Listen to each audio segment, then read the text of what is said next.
अमुक झालं तमुक झालं, परंतु नंतर त्यांचे जाहीरनामे बाहेर आल्यानंतर आम्हाला ते दिसलं की हे काय चाललेलं आहे, कसं चाललेलं आहे, कुठलाही हिशोब न ठेवता अशा प्रकारचे जाहीरनामे बाहेर आले आणि आपण सगळ्यांनी त्या ठिकाणी पाहिलं. आम्ही मुळात काय केलं, लोकसभेच्या निवडणुकीच्या निमित्तानं आम्हाला मोठं अपयश आलं. म्हणजे महाराष्ट्रामध्ये आम्हाला तिघांनाही वाटलं नव्हतं की बाबा अशा प्रकारचं आपल्याला अपयश मिळेल, परंतु ते मिळालं. आम्ही ते मान्य केलं. त्याच्यातून आम्ही पुन्हा सावरण्याचा प्रयत्न केला. अर्थसंकल्प सादर करत असताना आम्ही सरकारमध्ये तिघांनी मिळून काही योजना जाहीर केल्या. त्या योजना इतक्या पॉप्युलर झाल्या, त्याच्यामध्ये लाडकी बहिणा म्हणजे गेम चेंजरच ती योजना झाली. अंडर करंट असा का बहिणींनी दाखवला की मी सगळे उताने पडले, सगळे आडवे झाले. एक माझं स्वतःचं स्पष्ट मत आहे, प्रत्येकाची वेगवेगळी मतं असू शकतात आणि उलट आमच्यावर आता जबाबदारी वाढलेली. कारण एवढ्या प्रचंड बहुमताने, म्हणजे मी तर जसा राजकारणात आलोय तसं 222 225 महायुतीला किंवा कुठल्याही आघाडीला महाराष्ट्रामध्ये तरी कधी असं यश मिळालेलं माझ्या तरी पाहण्यात नाही, माझ्या तरी ऐकवत नाही. कदाचित पूर्वीचा काळ वेगळा काँग्रेसचा असेल, त्यावेळेस कधी झालं असलं तर माहिती नाही, परंतु बाकीचे विरोधक नगण्य होते त्यावेळेसची गोष्ट. परंतु अलीकडच्या काळामध्ये जसं आम्हाला समजतंय तसं तर एवढं प्रचंड यश हे पहिल्यांदाच मिळालेलं यशाने आम्ही हुरळून पण जाणार नाही आणि आम्ही अतिशय जमिनीवर पाय ठेवून आता म्हणजे जसे पाठीशी केंद्र सरकार आहे तो आम्हाला खूप मोठा एक आधार आहे, एक आमच्या पाठीशी एक मोठा भक्कम अशा प्रकारचा भरोसा आहे. आणि त्याच्यामुळं ह्या सगळ्या ज्या काही गोष्टी झालेल्या आहेत, आता विरोधक टीका करतात की बाबा बॅलेट पेपरनी घ्यायला पाहिजे होतं, मग बॅलेट पेपरने लोकसभेला पण घ्यायला पाहिजे होतं. लोकसभेचा निकाल लागला की तो बरोबर आणि इथला निकाल लागला की मग बॅलेट पेपर यायला पाहिजे, मग मशीन काय ईव्हीएम बरोबर नाही, असं नाही चालत. आता झारखंड पण आमच्या हातनं गेलंच ना, आम्ही कुठं काय म्हणतो, ठीक आहे त्या जनतेने कौल दिलेला आहे. तशा पद्धतीनं महाराष्ट्रातल्या विशेषतः महाराष्ट्रामध्ये बऱ्याचदा आपले जे 6 रिजन आहेत ना, मराठवाडा, विदर्भ, पश्चिम महाराष्ट्र, कोकण, मुंबई, अशा सगळ्या वेगवेगळ्या रिजनमध्ये, नाशिक, सगळीकडेच तुम्ही बघितलं तर सगळीकडे महायुती जोरात चालली. असं कुठं नाही की मागच्या वेळेस कसं झालं, आम्हाला झटका दिला तो मराठवाड्याने दिला. आमची एकच जागा त्यावेळेस भुमरे साहेबांची आली संभाजीनगर सिटीतली, बाकीकडे सगळीकडे आम्हाला दारुण पराभवाला सामोरं जावं लागलं. आणि तसं ह्या वेळेस झालं नाही. तुम्ही जर अंदाज घेतला तर सगळीकडेच चांगल्या प्रकारे महायुतीला यश मिळालं. काही जागा गेल्या त्या फार थोड्या मतांनी त्या बाबतीमध्ये गेलेले आहेत, असंही चित्र. आणि मीडियावाल्यांनो, मला एक तुम्हाला इलेक्ट्रॉनिक पण आहे, प्रिंट पण मीडिया आहे, मला एक कळत नाही, तुम्ही खऱ्या बातम्या देत चला ना. जे खऱ्या देत नाही त्यांना मला म्हणायचं, तुम्ही बाकी सगळे खऱ्या बातम्या देतात त्याच्याबद्दल दुमत नाही, पण मी टीव्ही चालू केलं आणि अजित पवार पोस्टल बॅलेटमध्येच मागं. मी विचारतोय तिथं फोन करून, ते म्हणले नाही दादा आपण पुढं आहे. आता माझं लीड 1,02,000 मताधिक्य मी मिळवलंय आणि खुशाल तुम्ही दाखवताय अजित पवार मागं, अजित पवार मागं. मग काही जण म्हणलं का रे असे दाखवतायत, टीआरपी त्याच्याशिवाय वाढत नाही. अरे तुमच्या टीआरपीला आम्हाला का मातीत घालताय, आमची का बदनामी करताय.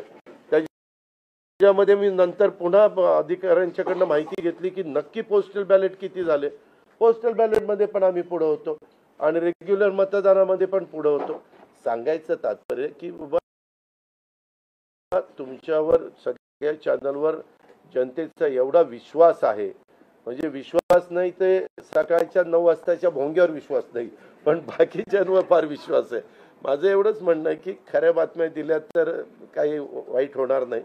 पण खूप चांगलं यश मिळालं. अजून पण काही काउंटिंग चालू आहे, काही ठिकाणी रिकाउंटिंग मागितलेलं, ठीक आहे, तो त्यांचा प्रत्येकाचा अधिकार आहे. पण खरोखरीच सगळ्याच राज्यातली जबाबदारी आम्हा महायुतीवर वाढलेली आहे आणि त्या उलट आम्हाला अधिक जास्त बारकाईनं इथून पुढे काम करावं लागणार आहे. कारण एवढं दैदिप्यमान यश या सगळ्यांनी मिळून दिलेलं आहे आणि जनतेचे मानावे तेवढे आभार कमीच आहेत. म्हणजे काय आता त्यांच्याकरता, म्हणजे त्यांच्या ऋणातच आम्ही राहू इच्छितो आणि 5 वर्ष अक्षरशः अतिशय एकोप्याने ही युती शेवटपर्यंत कशा पद्धतीनं काम करेल आणि जनतेने टाकलेल्या विश्वासाला कुठल्याही परिस्थितीमध्ये तडा जाऊन दिला जाणार नाही, अतिशय चांगल्या पद्धतीनं राज्याच्या सर्वांगीण विकासाच्या करता जसं आम्ही विकास हा केंद्रबिंदू मानून पुढे गेलो तशाच पद्धतीचं काम इथून पुढच्या काळामध्ये देखील महायुतीच्या वतीनं त्या ठिकाणी चालेल अशा प्रकारची खात्री मी आपल्या पत्रकार मित्रांना पण देतो आणि आपल्या मार्फत महाराष्ट्रातल्या तमाम जनतेला देतो। पुन्हा एकदा मतदार बंधू भगिनींचं सर्वांचं मीडियाचं इलेक्ट्रॉनिक प्रिंट सर्वांचं मी मनापासून आभार मानतो, मनापासून धन्यवाद देतो। धन्यवाद। अरे मराठी मातृभाषा अभिजात भाषेचा दर्जा आत्ताच दिलाय ना, लगेच विसरायला लागला? नाही ते दिल्लीत बोलतात। मी माझी भावना मगाशीच मांडली आहे की केवळ आत्ता एवढंच सांगेन की महाराष्ट्राच्या जनतेसमोर आम्ही नतमस्तक आहोत। जनतेने ज्या प्रकारचा विजय दिलेला आहे, खऱ्या अर्थानं हा विजय एक प्रकारे आमची जबाबदारी वाढवणारा विजय आहे। देशाचे प्रधानमंत्री मोदीजींवर महाराष्ट्राने दाखवलेला विश्वास आहे आणि त्यामुळे आता आम्हाला खूप काम महाराष्ट्रामध्ये करावं लागेल याची आम्हाला जाणीव होते आहे। म्हणून पुन्हा एकदा महाराष्ट्रातल्या सगळ्या मतदारांच्या चरणी आम्ही नतमस्तक होतो आणि त्यांना आश्वस्त करतो की त्यांनी जो विश्वास दाखवलाय त्या विश्वासाला आम्ही तडा जाऊ देणार नाही। सगळ्यांचे अतिशय मनापासून आभार।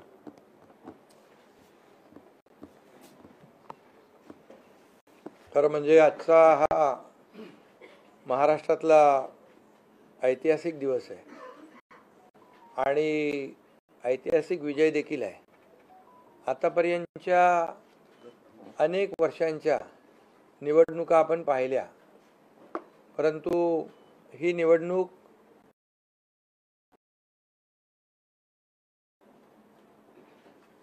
लोकांच्या हातात घेतली अशा प्रकारची निवडणूक होती।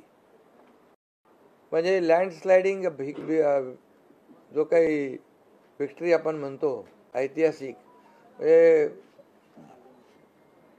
याला काय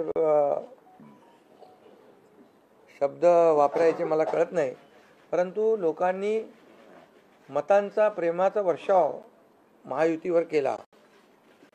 कारण लाडकी बहीण असेल, लाडका भाऊ असेल, लाडका शेतकरी असेल, एकंदरीत सगळ्याच घटकातल्या लोकांनी यावेळेस महायुतीवर प्रेम दाखवलं आणि त्यामुळे मी सगळ्या मतदारांना मनापासून धन्यवाद देतो आणि त्यांना एवढ्या मोठ्या ऐतिहासिक विजयासाठी साष्टांग दंडवत घातला पाहिजे अशा प्रकारचं काम मतदारांनी केलेलं आहे। खरं म्हणजे गेल्या 2-2.25 वर्षामध्ये मी देवेंद्रजी, अजितदादा आम्ही जे काम केलं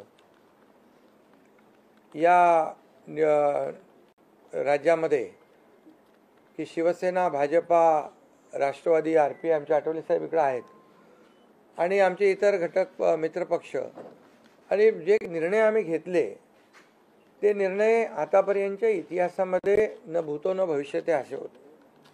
म्हणजे एकीकडे विकास केला आम्ही, डेव्हलपमेंट म्हणजे जे 2.5 वर्षात महाविकास आघाडी सरकारने जी काही कामं बंद पाडली होती, स्पीड ब्रेकर टाकले होते, सगळी कामं थांबवली होती।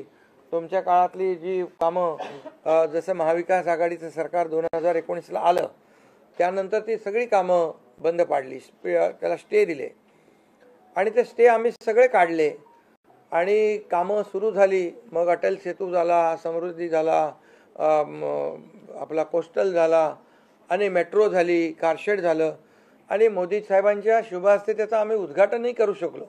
ज्याचं भूमिपूजन मोदी साहेबांनी केलं त्याचं उद्घाटन करण्याचे भाग्य आम्हाला मिळालं आणि त्यामुळे कामाला आम्ही प्राथमिकता दिली, विकासाला आम्ही प्राधान्य दिलं आणि आम्ही त्यामध्ये एकच डोळ्यासमोर ठेवलं की या राज्याचा सर्वांगीण विकास आणि राज्याचा सर्वांगीण विकास करत असताना सर्व घटकांना आम्ही समोर ठेवलं आणि पाहिलं की जे 2.5 वर्षामध्ये जी कामं त्यांनी थांबवलेली आणि 2.5 वर्ष त्यांनी जे सगळं बंद पाडलं होतं ते किती वेगाने आम्ही सुरू करू शकलो याचं समाधान आणि आनंद आम्हाला आहे. कारण त्याचे तुम्ही ते फळं पाहत आहे. सगळी लोकांना आपण मेट्रो दिली, समृद्धी दिलं, अटल सेतू दिला, कोस्टल दिलं, लोक तो वापरू लागले. आणि त्याचबरोबर दुसरीकडे कल्याणकारी योजना आम्ही केल्या. कल्याणकारी योजनेमध्ये लाडकी बहीण, मुख्यमंत्री लाडकी बहीण योजना, त्यानंतर मग लाडका भाऊ केला आम्ही, युवा प्रशिक्षण योजना केली, 3 गॅस सिलेंडर दिले, त्यानंतर युवा वयोश्री योजना केली, शेतकऱ्यांची आम्ही योजना केली, शेतकऱ्यांना वीज बिल माफ केलं, शेतकऱ्यांचं जे किती 7.5 HP 3, 5, 7.5 3, 5, 7.5 आणि त्या पंपाचं वीज बिल माफ केलं. शेतकऱ्यांना आम्ही 2.5 वर्षामध्ये 2.25 वर्षामध्ये आतापर्यंतच्या इतिहासामध्ये जेवढा मोबदला दिला नव्हता 15,000 कोटी रुपये तो दिला. त्यांच्या योजनांसाठी 45,000 कोटी रुपये.